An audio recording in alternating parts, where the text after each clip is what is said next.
On this edition of Native Report, we talk with Ernie Stevens Jr., chairman of the National Indian Gaming Association. We profile Sister Sky, an award-winning company owned by two sisters. And we'll talk with four comedians who take the business of comedy very serious. We'll also learn something new about Indian country and hear from our elders on this Native Report. Production of Native Report is made possible by grants from the Shakopee Metawakanton Sioux Community, the Mille Lacs Band of Ojibwe, the Blandin Foundation, and the Grotto Foundation.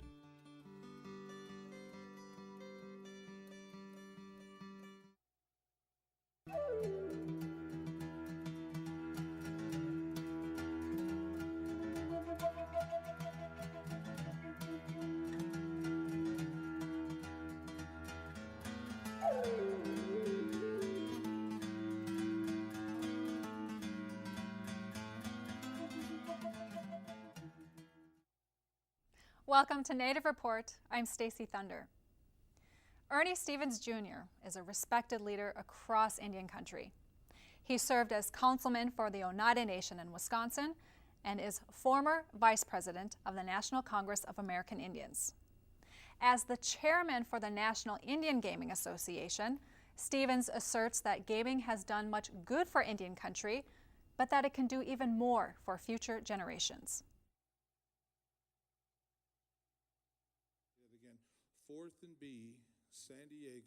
As chairman of the National Indian Gaming Association for the past 9 years, Ernie Stevens Jr. has seen firsthand the impact of Indian gaming. If you want to, come to some of our places on the reservation and see our culture, our tradition, our historical markers, or just visit our community, so many different things to do. I think if you come to the reservation, you can gamble, you can see some excitement, but you also see a long history that Indian country brings, and it's some of it isn't so exciting, and some of it isn't as happy. But I think there's when you see Indian country, you see perseverance. You see a lot of great people who have survived and made the best of this world. America's first people are doing well. We're really doing more than our fair share. Indian country's making a giant difference, and like I said, with the employment. And we're governments, and we're building schools, hospitals, and our elders have decent care. And I think that this whole business world is trying to really build a world where we can live beyond gaming. So we don't want to be just doing gaming, we want to do business. Res 2010 was a premier forum to showcase the power and unity of businesses across Indian country. We took over the town this week. We had record numbers at this conference. I mean, in this day and time, for Indian country to step up and show support for one another, our not just our businesses, but our desire to do more business, our desire to build more business, our desire to help each other through this economy. I think that's really the unity, and that's what you really find on the reservation. So if you really look at it, we bring some of that to Vegas through this conference. And a couple of months ago at the G2E, the big worldwide gaming conference, Indian country plays a giant part of that. I think we're over 20%. I'm not sure about my numbers, but all I know is when you come to that G2E conference, all kinds of Indian people. So we play a major, major role in the biggest gaming conference in the whole world, and we're proud of that. So we could do Vegas if we have to, but we like Indian country. Chairman Stevens desires to make life better for his family, for the Oneida Nation, and for all Native people. I'm a cheerleader. I'm a worker, and I'm getting out and getting after it. And I make up for some of my shortcomings by working hard. And my dad does the same. My son does the same. But they're kind of nuts and bolts guy. Those guys they look at life from a strategic standpoint, and everything that comes their way, they analyze it. They think it through, and you know what? The bottom line, whether it's politically correct or whether it's personal or family, they do what's right. I've been traveling for probably 20 years. I'm doing the same thing that my father did. And I hope that I'm doing a better job only from learning some of the challenges. But I try to stay close to my kids, to my family, and I've been married 30 years, and Brandon's 31, so all that means is my wife wouldn't marry me right away. It took a little while to get her to talk her into it. But every step of the way, Brandon's had to fill my role. He's had to do my job. And so this whole thing about leadership, the reason he's better at it than I ever was is because he's done it. The chairman believes, like visionaries before him, gaming shouldn't be the only economic tool to meet the needs of the future. My whole life, my father's preached Indian business to me. And it's no coincidence that my dad sat around with a bunch of guys in the late 1960s and said, we need to put business together. We have to do business. And what come out of it is the organization of this National Center. Those guys started it. And I mentioned in my presentation the other day, those guys, all they had was each other, a few guys, and then a few states, and then a few reservations. What my dad and his colleagues would do when they had nothing, like no cell phones, no pagers, no fax machines, none of that stuff, no money, but they put this thing together. And that's why I told people the other day, yeah, our economy's down, and we're struggling right now, but there's a lot of good things happening. A lot of people are surviving this, and we just have to put our minds together. Could you imagine what those guys that created this National Center would do if they had all of you? And I pointed to the crowd. Tons, hundreds of people out there, and they're here to strategize and see how we can make America a better place. Not just Indian country, make America a better place. He has a message that may be directed toward his son Brandon, but it could just as well be for all young people. You don't wait to the future to become a leader, and I think that's why Brandon is what he is today. It's because he accepted the role of leadership at a young age.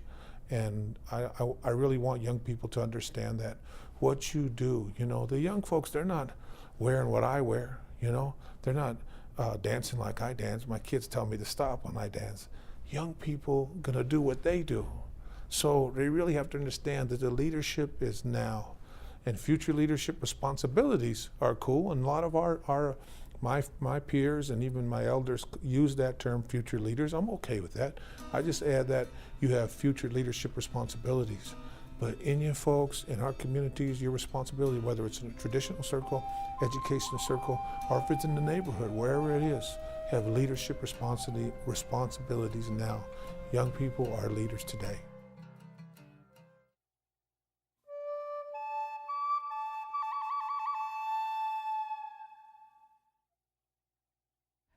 Did you know the National Indian Gaming Association consists of 184 Indian nations?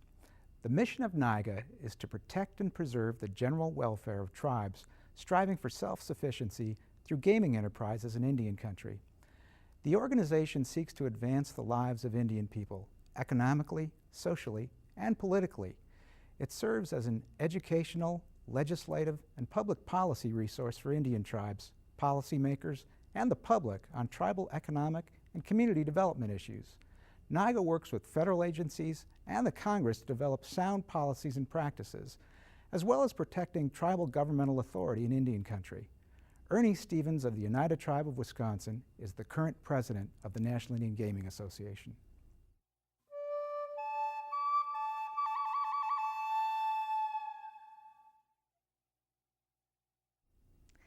Sister Sky is an award-winning Native American-owned company offering body and hair care products. The company is owned by two sisters, Monica Simeon and Marina Turningrobe, who took an idea and developed it into a thriving and growing business.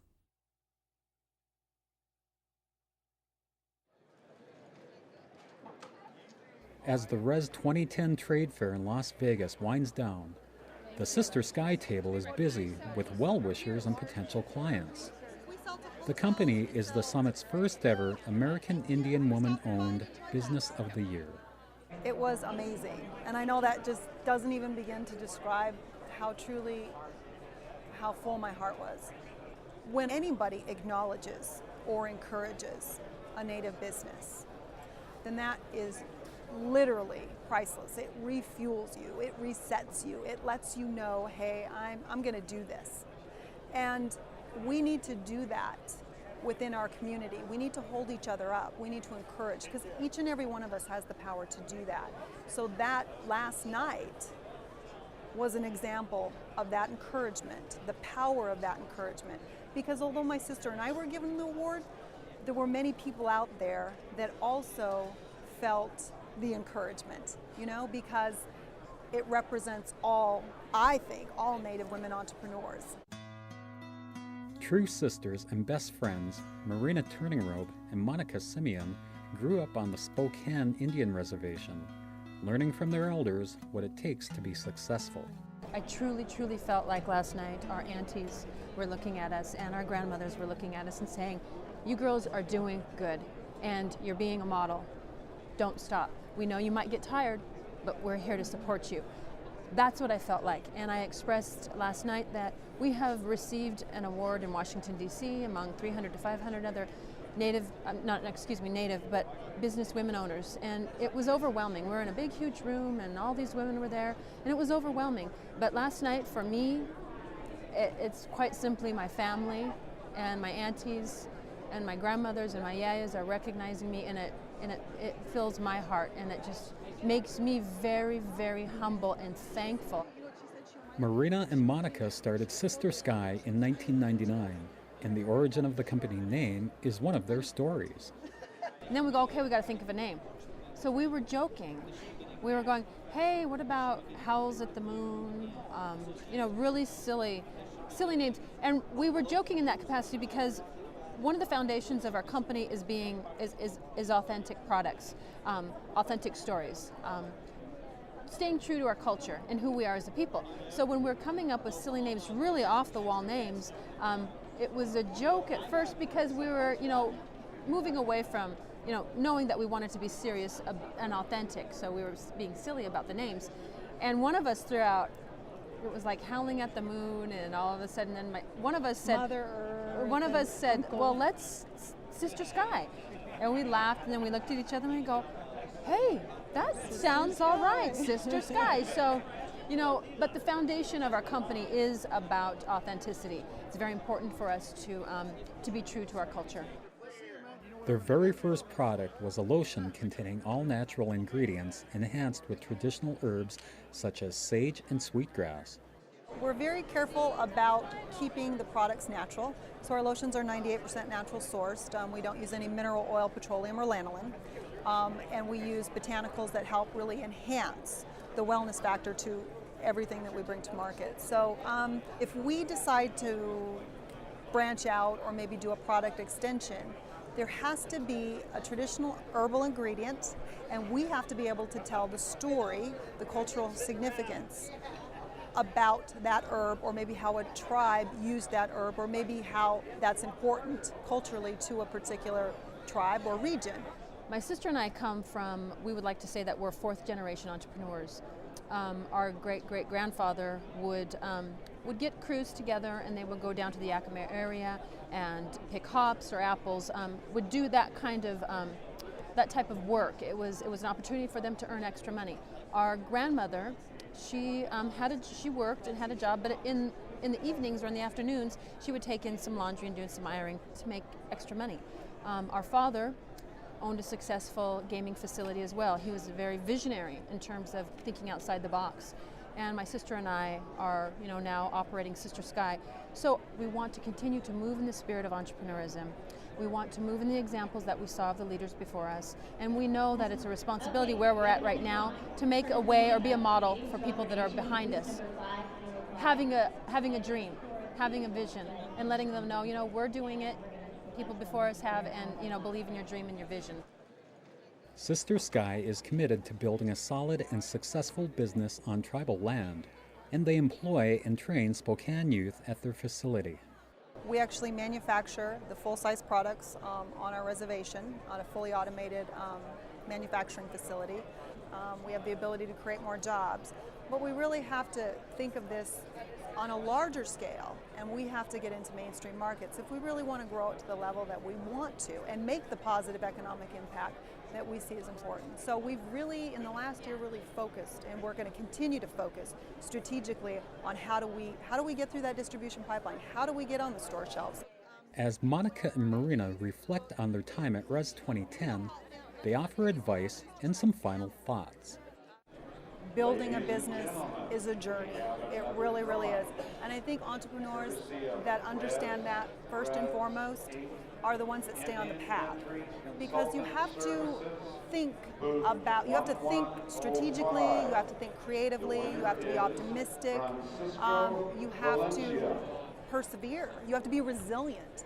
For like 2 seconds last night, when we were going up to get our award, my sister was walking with me and she grabbed my hand and we were swinging our hands for like 2 seconds. I felt like a little girl, where you understand you're just moving forward in life and together, whether it's your sister or whether it's your family or whether it's Indian people, together, hand in hand, we can make a difference.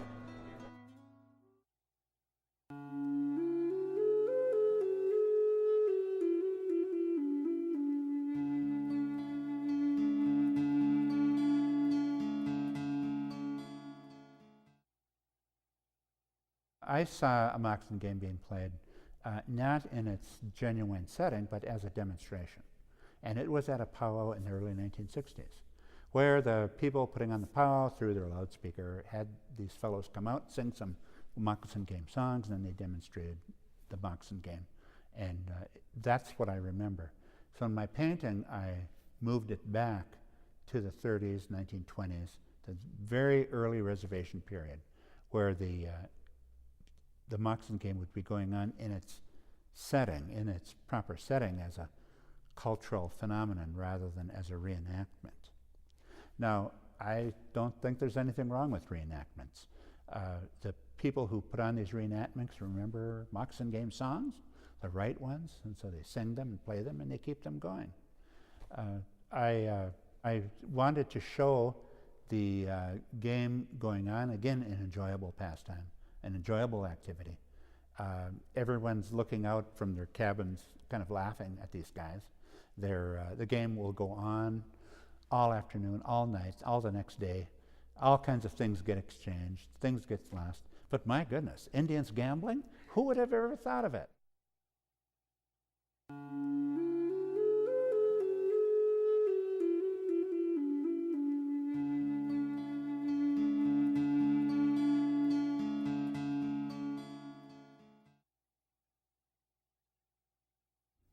There is a niche for Native humor in the mainstream comedy scene. The four men we are about to meet were recently featured on cable TV's Goin' Native Indian Comedy Slam. For these four gentlemen, making people laugh is serious business.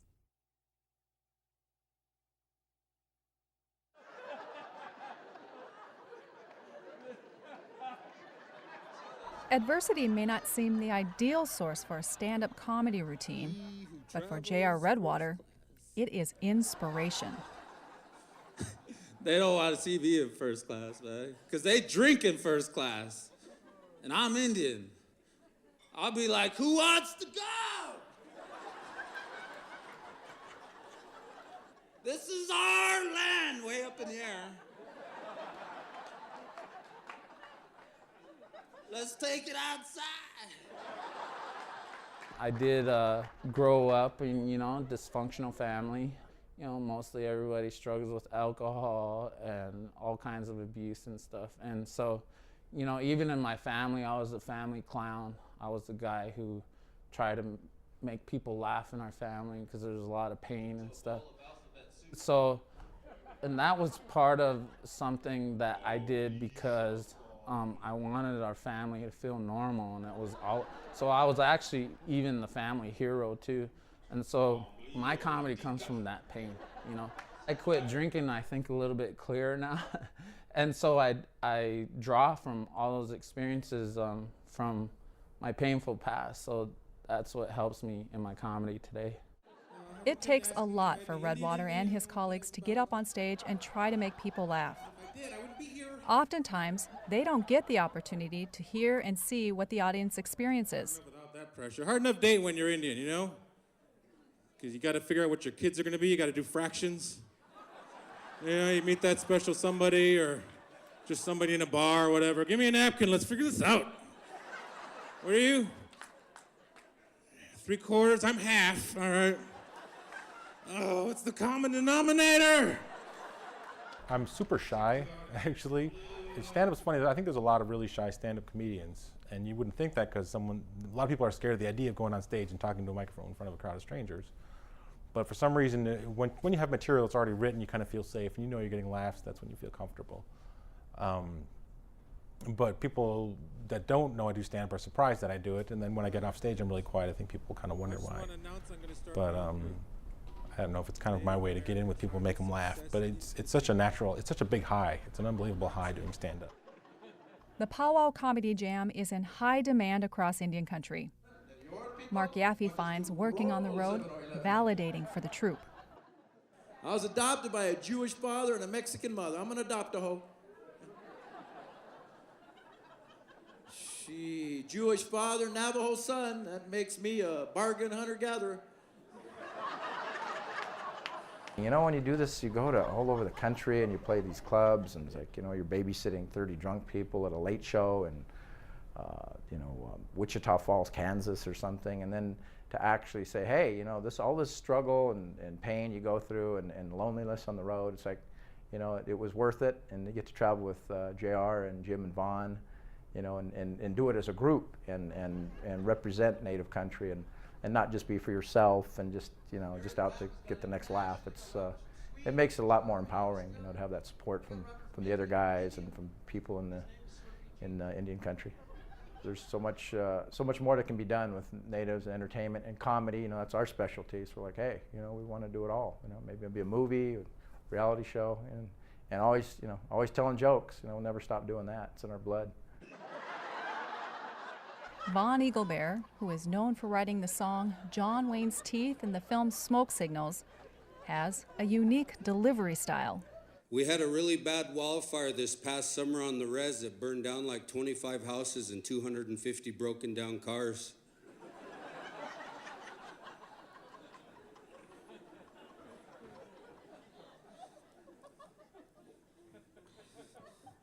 But we managed to save all the beer coolers. I just get on stage and whatever comes out of my mouth comes out of my mouth. I saw this guy driving down the street and he had a dream catcher hanging from his rearview mirror, and I was like, dude, sleeping at the wheel is dangerous. I never know what's going to come out of my mouth from the next moment to the next moment, and I just hope and pray that the people will find it funny and laugh. But if not, I'll just hold my head down in shame. I went out with this chick that had a lazy eye until I found out she was seeing somebody else.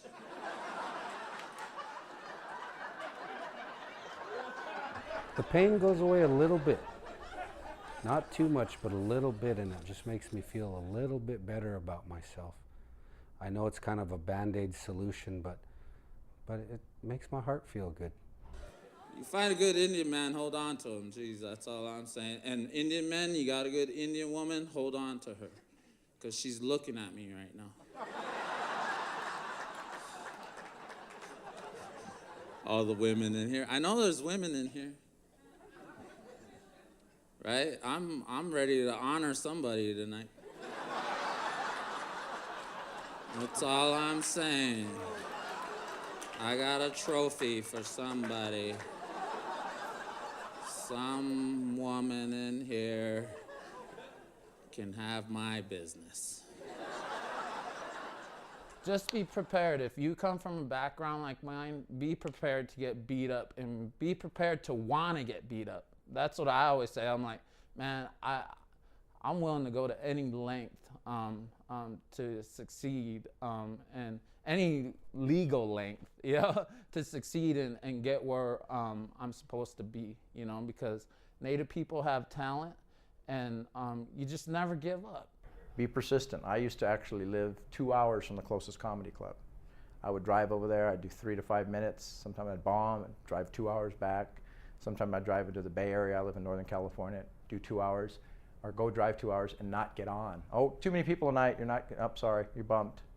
So it's just be prepared for a long road, but stay positive and enjoy the ride, because if you stick with it long enough, it's going to be worth pursuing your dream.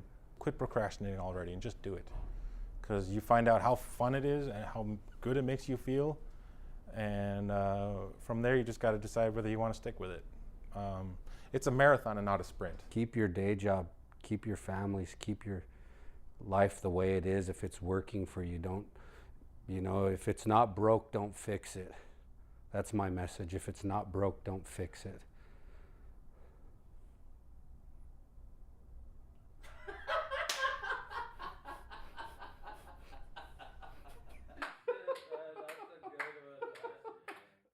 For more information about Native Report or the stories we've covered, look for us on the web at nativereport.org. Thank you for spending this time with your friends and neighbors in Indian Country. I'm Stacy Thunder. See you next time on Native Report. Stacy Thunder is an enrolled member of and legal counsel for the Red Lake Nation. And Tad Johnson is an enrolled member of the Boys Fort Band of Ojibwe and is Solicitor General for the Mille Lacs Band of Ojibwe.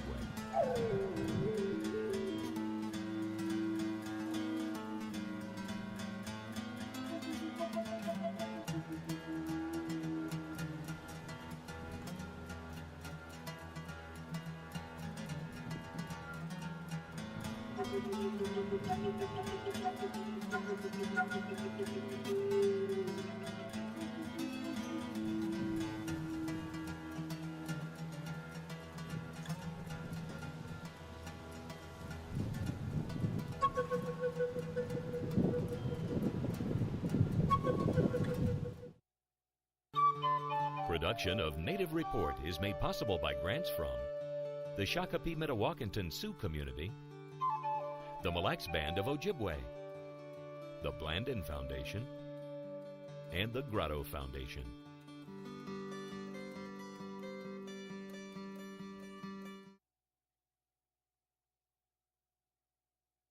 And Tad Johnson is an enrolled member of the Boys Fort Band of Ojibwe and is Solicitor General for the Mille Lacs Band of Ojibwe.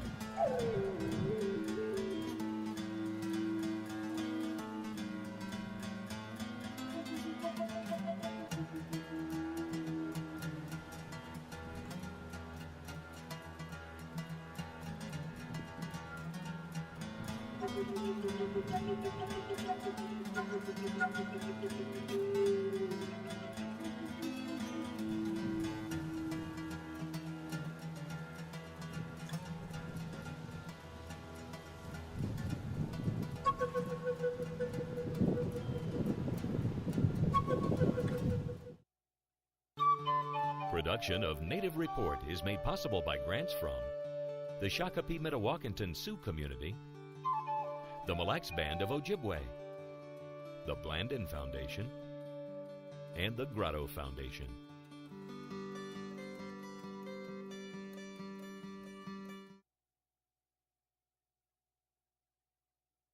Blandin Foundation and the Grotto Foundation.